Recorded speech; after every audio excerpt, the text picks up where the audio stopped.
बेटी एक बार चल के लड़के को देख तो लो। मेरा दावा है कि लड़का तुम्हें बहुत पसंद आएगा। बाला बहुत अच्छा लड़का है।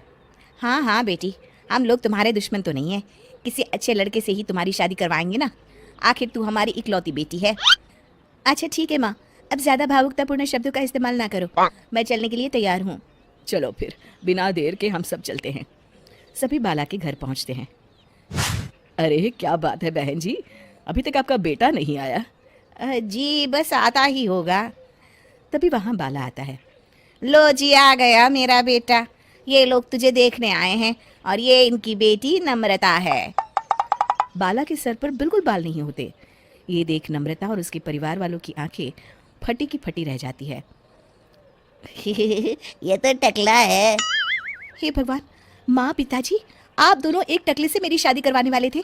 अरे ये तो पूरा उजड़ा चमन है। देखो बेटी, इस तरह किसी का मजाक उड़ाना गलत है। किसी के बारे में इस तरह की बातें नहीं करते। बालों का क्या है, वो तो आते जाते रहते हैं।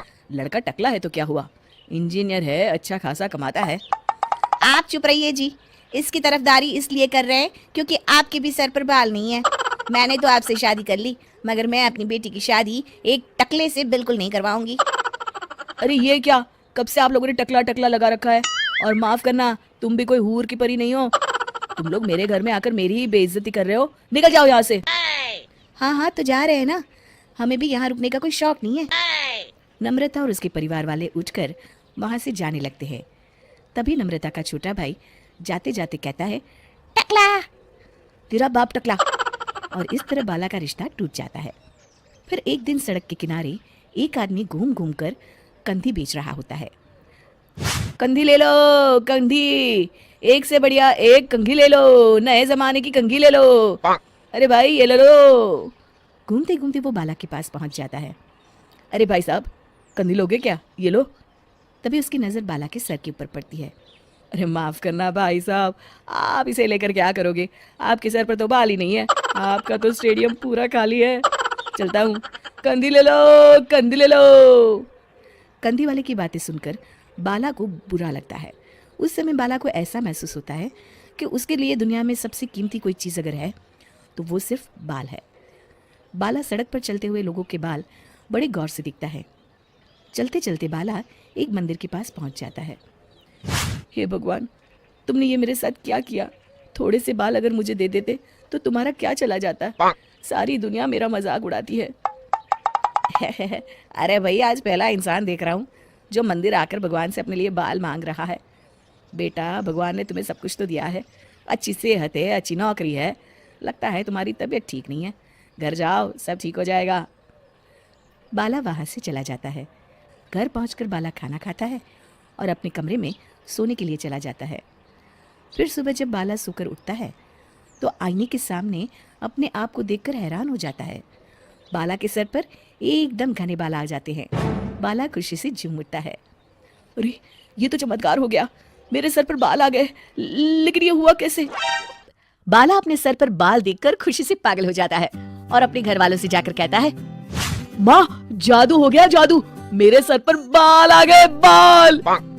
अरे क्या हो गया, सुबह सुबह चिल्ला क्यों रहा है?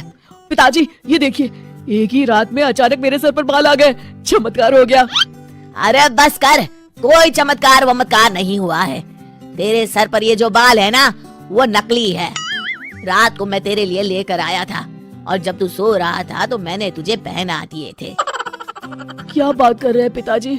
कह दीजिए कि ये झूठ है। नहीं बेटा, ये सच है। अरे बाल निकाल कर देख ले। रोज अपने बालों को लेकर दुखी रहता था तू, इसलिए मैं तेरे लिए नकली बाल ले आया। अब ना तुझे कोई टकला नहीं बोलेगा। जा बेटा, जी ले अपनी जिंदगी। अगले दिन बाला अपने दोस्तों के पास जाता है। क्यों रे बब्बन, कैसा है तू? आए, कौन है तू और मुझे क्यों मारा? अबे मैं बाला। ये क्या मजाक है? मेरा दोस्त बाला टकला है। एक मिनट, अरे हाँ रे, तू तो बाला है, लेकिन तेरे सर पर अचानक बाल कैसे आ गए? और वो भी इतने सुंदर। सब भोलेनाथ की कृपा है। भाई मुझे देख, काश मेरे ऊपर भोलेनाथ की कृपा हो जाती। अरे कम बालों की वजह से कोई लड़की शादी नहीं कर रही है। हाँ यार, सही कहा, मेरा भी अब तक यही हाल था। मैं ना कल ही अपनी एक अच्छी सी तस्वीर खिंचवा कर अखबार में शादी का इश्तिहार दे देता हूँ, फिर तो मेरी लाइफ सेट है। चलता हूँ दोस्त। बाला वहाँ से चला जाता है। अगले दिन, माँ मैं अपनी शादी का इश्तिहार देने वाला हूँ, ये देखो मेरी फोटो। ये तो बहुत अच्छी है बेटा। लेकिन बेटा तेरे बाल तो नकली है, तू क्या झूठ बोलकर शादी करना चाहता है? ये तो गलत बात है। अरे पिताजी क्या चाहते हैं आप कि मैं जिंदगी भर कुंवारा रहूं? एक बात बताइए, सच बोलकर कौन सी मेरी शादी हो गई? अब झूठ ही सही। वैसे भी अगर एक बार शादी हो गई तब कोई क्या कर लेगा? मैंने फैसला कर लिया है, मैं तो इसी तरह शादी करूंगा। अरे नालायक, तू मेरी बात नहीं मानेगा। ठीक है, जा जो तेरी मर्जी में आए कर, बाद में मेरे पास वापस मत आना। हाँ हाँ ठीक है, देखी जाएगी। इतना कहकर बाला वहाँ से चला जाता है। कुछ दिनों के बाद इश्तिहार देखकर बाला के घर में लड़की वाले उसे देखने आते हैं और उसे देखकर, सुनिए जी, लड़का तो बड़ा सुंदर है, खास तौर पर इसके बाल मुझे बहुत अच्छे लग रहे हैं, कितने घने और चमकीले हैं। हाँ हाँ भाग्यवान, लड़के के बालों में तो बात है, ऐसे बढ़िया बाल तो मैंने आज तक नहीं देखे हैं। क्यों बेटी, लड़का कैसा लगा तुम्हें? पसंद तो है ना? जी पिताजी। बहन जी, हमें आपका बेटा अपनी बेटी के लिए पसंद है। बहन जी, हमें भी आपकी लड़की पसंद है। सच बताऊं, मैं तो इतने सुंदर बालों वाले दामाद को पाकर बड़ी खुश हूँ। अब कोई अच्छा सा मुहूर्त देखकर इन दोनों की शादी कर देते हैं। जी बिल्कुल बहन जी, मैं ना कल ही पंडित जी को बुलाकर सारी तैयारियां कर लेती हूँ। अच्छा अब हम लोग चलते हैं और कल से ही शादी की तैयारियां शुरू कर देते हैं। उन सब के जाने के बाद, शुक्र है भगवान कि मेरे बेटे की शादी तय हो गई। हाँ माँ। अरे मुझे तो डर इस बात का है कि जब लड़की वालों को असलियत का पता चलेगा तब क्या होगा। माँ पिताजी से कह दो ना कि ऐसे ऐसे में कभी झूठ का सहारा लेना पड़ता है। मैं अभी बाहर जा रहा हूँ। आखिरकार कुछ दिनों के बाद शादी का दिन आ जाता है। भाई मान गए तुझे और तेरी किस्मत को, कितनी सुंदर बीवी मिली है तुझे। काश मेरे बाल भी तेरे जैसे होते तो मेरी भी किसी सुंदर लड़की से शादी हो जाती। अरे जब से देख रहा हूँ तू सिर्फ मेरे बालों को घुर रहा है। साले मेरे बालों को नजर लगाएगा क्या? चल भाग यहाँ से, जा जाके खाना देखो और निकल यहाँ से। बब्बन की जाते ही, जीजा जी आप तो एकदम हीरो लगते हैं, आपके बाल ना चंकी पांडे जैसे हैं। अबे तुझे मैं चंकी पांडे लगता हूँ क्या? चल भाग यहाँ से। पता नहीं कहाँ कहाँ से आ जाते हैं। वही लड़का तो बड़ा स्मार्ट है, हमारी कोमल के साथ इसकी जोड़ी तो जच रही है। क्या दामाद ढूंढा है। जी जीजा जी।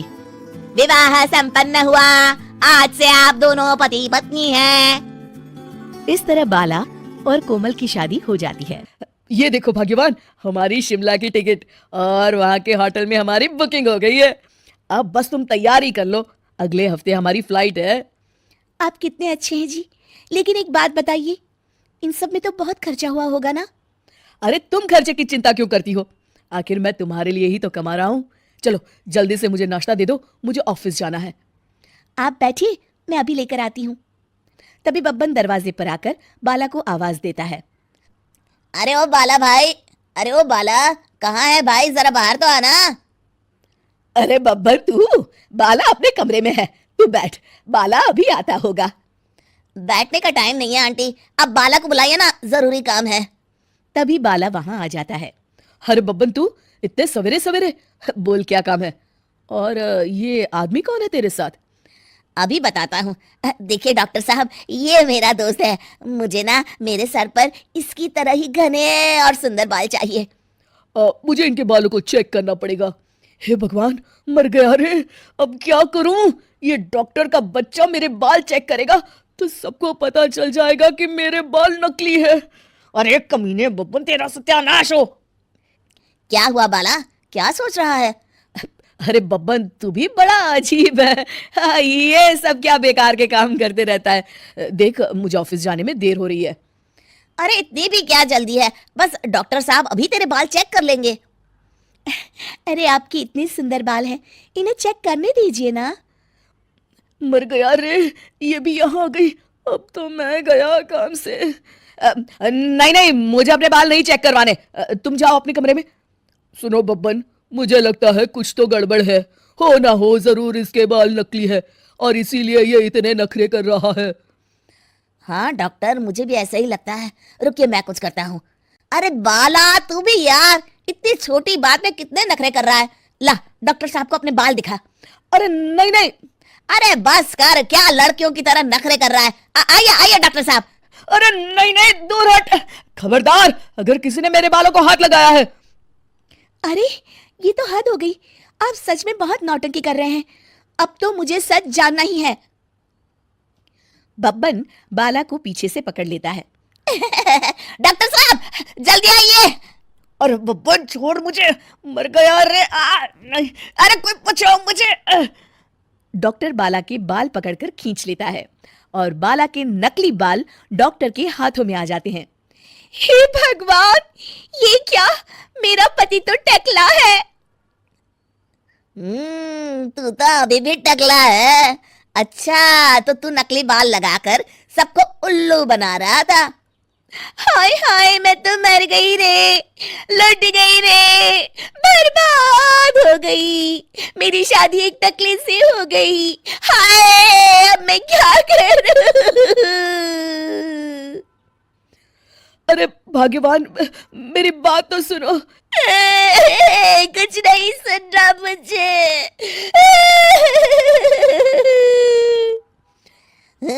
चलिए डॉक्टर साहब, अब हमारा यहाँ कोई काम नहीं। बब्बन वहां से चला जाता है। कोमल अपने मायके वालों को फोन करके उसे ले जाने के लिए कह देती है। अगले दिन कोमल के माता पिता उसे ले जाने आ जाते हैं। हे भगवान, मेरा दामाद तो टकला निकला, मेरी बेटी की जिंदगी बर्बाद हो गई। आप लोग मुझे माफ कर दीजिए। देखो बेटा, तुम टकले हो इस बात से मुझे कोई एतराज नहीं है, लेकिन तुम्हें झूठ बोल के शादी नहीं करनी चाहिए थी। माँ, पिताजी, आप लोग मुझे यहाँ से बस ले चलिए। एक गंजे के साथ मैं अपनी जिंदगी नहीं बिताने वाली। कोमल, मुझे एक बात बताओ, बाला ने कभी तुम्हें कोई तकलीफ दी है या तुम्हारे साथ कभी किसी प्रकार का दुर्व्यवहार किया है? जहां तक मुझे लगता है इसने हमेशा तुम्हें खुश रखा है। क्यों, सच है ना? जी पिताजी, सच है। मैं जानता था मेरा दामाद गलत नहीं है। और रही बात बालों की, तो एक बात बताओ बेटी, शादी के बाद अगर इसके बाल झड़ जाते और ये टकला हो जाता तो क्या तुम इसे छोड़कर चली जाती? नहीं नहीं, कभी नहीं। बस लो जी, हो गया फैसला। हमारी बेटी जानती है उसे क्या करना है। चलो हम लोग चलते हैं अब। इस तरह कोमल अपने पिताजी की बात समझ जाती है और बाला के साथ बिना किसी शिकायत के राजी खुशी रहने लगती है।